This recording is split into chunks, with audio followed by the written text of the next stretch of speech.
But suddenly mga kapatid, lumutang ang katotohanan. Ang nasa ilalim po ng dike na yan ay lupang malambot. Sumagot kayo dito, kasalanan ng tatay nyo to. Sa makatuwid mga kapatid, tinambakan lang nila ng lupa yan, mga kababayan ko sa ilalim. Hindi nila nilagyan ng bato para sumuporta doon sa ilalagay nilang palitada. But suddenly mga kapatid, lumutang ang katotohanan. Yung palitada na ginawa nila dyan ay sobrang nipis mga kapatid. At ang nasa ilalim po ng dike na yan ay lupang malambot. Kung tawagin natin is ampaw. Ngayon, babalik ko ngayon itong tanong ko doon sa mga kongresista. No? Hindi ko sinasabing lahat ng kongresista. Kasi may mga senador, mga kababayan ko, na may mga flood control project din.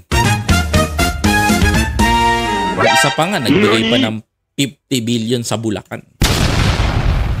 Ngayon, mga kababayan, kitang-kita ninyo. Mga kababayan ko. Siguro uno medya lang ang nilagay dyan, mga kababayan ko. Uno, dress mga kababayan. Kasi itong bahay, itong bagong studio ko, itong bahay na to, mga kababayan ko, ang kapal ng ano niyan, ang hollow blocks niyan. Ako, kung imagine niyo mula dito hanggang dito, mga kapatid, ang simento niyan. Ganong katindi yan, mga kababayan. Pero ito, mga kababayan ko, pinaglaanan ng milyong-milyong pondo, mga kababayan ko, patungo sa flood control. Pero anak ka ng teteng, ito ang kinalabasan. O, ang tanong ko dito ngayon. Ganun tanong ko dito.